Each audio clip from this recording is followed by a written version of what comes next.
అది దేశాన్ని శాసిస్తున్న party. Target fix చేస్తే ఎంతటి వారినైనా ఎదిరించే సత్తా ఉన్న పార్టీ. దక్షిణాదిలో ఇప్పటికే కర్ణాటకలో తన సత్తా చాటిన ఆ పార్టీ ఇప్పుడు తెలంగాణలోనూ జెండా పాతాలని విశ్వ ప్రయత్నాలను చేస్తోంది. గత పార్లమెంట్ ఎన్నికల్లో సత్తా చాటిన ఆ పార్టీ ఇటీవలి ఎమ్మెల్సీ ఎన్నికల్లోనూ విజయదుందుభిని మోగించింది.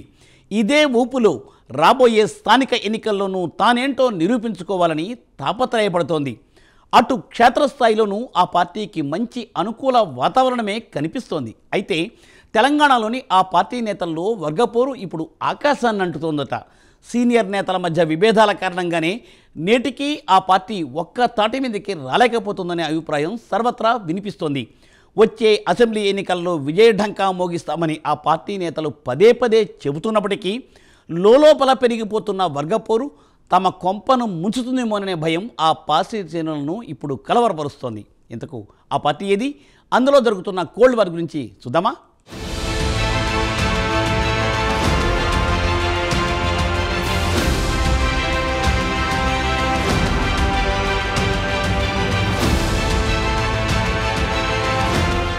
దేశ రాజకీయాల్లో ఇప్పుడు బీజేపీ మంచి ఊపుమితుంది. దేశంలో ఎక్కడ ఎన్నికలు జరిగినా ఆ పార్టీదే హవా. ఎంతటి బలమైన ప్రత్యర్థులనైనా తమదైన వ్యూహంతో మట్టి కల్పిస్తున్న ఈ పార్టీ ఇప్పుడు దక్షిణాదిలోని తెలంగాణ మీద ఫోకస్ పెంచింది. పార్టీని క్షేత్రస్థాయి నుంచే బలోపేతం చేసే దిశగా అడుగులు వేస్తోంది. ఈ క్రమంలోనే ఇప్పటికే జిల్లా పార్టీ అధ్యక్షులను ప్రకటించిన బీజేపీ అధిష్టానం త్వరలోనే తెలంగాణ రాష్ట్ర అధ్యక్షుణ్ణి ప్రకటించనుంది.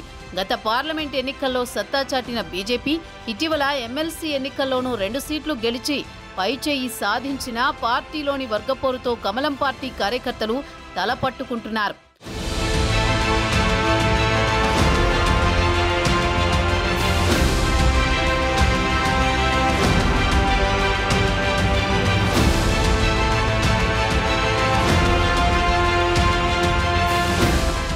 తెలంగాణ బీజేపీలో గ్రూపుల గోల ఇప్పటిది కాదు. సీనియర్ నేతలుగా పేరున్న ప్రతి ఒక్కరికి ఇక్కడ తమకంటూ ఓ వర్గం ఉంది.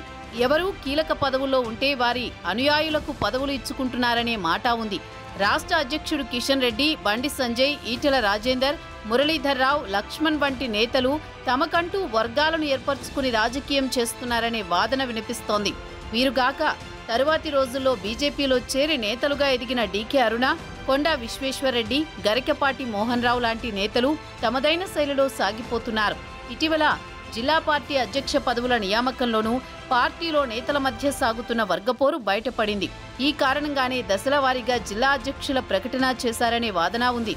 మరో వారం రోజుల్లో రాష్ట్ర పార్టీకి కొత్త అధ్యక్షుడు రానుండడం, ఆ నాయకుడి నేతృత్వంలోనే వచ్చే స్థానిక ఎన్నికలను ఎదుర్కోవాల్సి ఉండడంతో పార్టీలోని వర్గపోరుపై పార్టీ కార్యకర్తల్లో ఆందోళన నెలకొంది.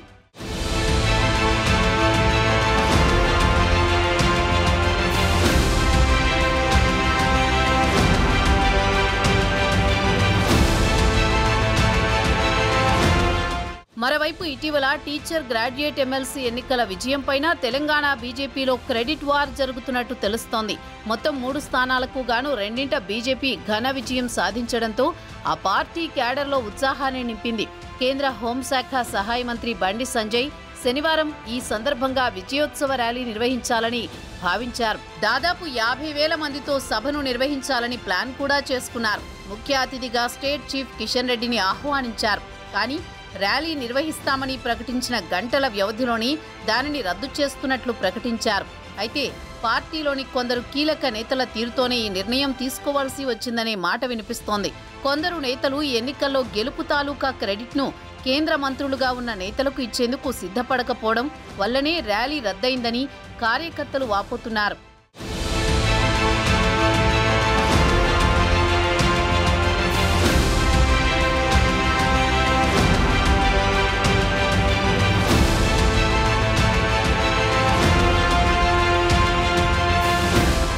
ఎమ్మెల్సీ ఎన్నికల్లో విజయం తర్వాత ఇదే ఊపులో రాబోయే లోకల్ బాడీ ఎన్నికల్లోనూ సత్తా చాటాలని బీజేపీ భావిస్తోంది. అయితే ఇంత అనుకూల వాతావరణంలోనూ నేతలు కలిసి పనిచేయడానికి సిద్ధపడకపోవడం ఆ పార్టీ అధిష్టానాన్ని కలవరపరుస్తోంది. గతంలో పలు సందర్భాల్లో కేంద్ర మంత్రి అమిత్ షా కూడా ఇదే అంశంపై నేతలను మందలించారు. అయినా నేతల తీరులో ఏమాత్రం మార్పు రాకపోగా వర్గపోరు మరింత పెరిగింది. ఈ వారంలో పార్టీకి కొత్త అధ్యక్షుడు రానున్నందున ప్రకటన తర్వాత పోటీలో నిలిచిన సీనియర్ నేతలు ఎలా స్పందిస్తారనే గుబులు కూడా పార్టీ నేతల్లో ఉంది. ఈ నేపథ్యంలో బీజేపీ జాతీయ ప్రధాన కార్యదర్శి రాష్ట్ర వ్యవహారాల ఇన్ఛార్జ్ సునీల్ బన్సల్ శనివారం రాష్ట్రానికి వచ్చారు. పార్టీకి చెందిన ముఖ్య నేతలతో ఆయన సమావేశమయ్యారు. పార్టీ సంస్థాగత అంశాలపై రాష్ట్ర నేతలతో సమీక్ష నిర్వహించారు. ప్రధానంగా నల్గొండ, ఖమ్మం, వరంగల్ ఎమ్మెల్సీ ఎన్నికల్లో ఓటమిపైన ఆయన చర్చించారు. ఓటమికి గల కారణాలను విశ్లేషిస్తూనే కలిసికట్టుగా నేతలు ముందుకు సాగి స్థానిక ఎన్నికల్లో సత్తా చాటాలని ఆయన నేతలకు దిశానిర్దేశం చేశారు.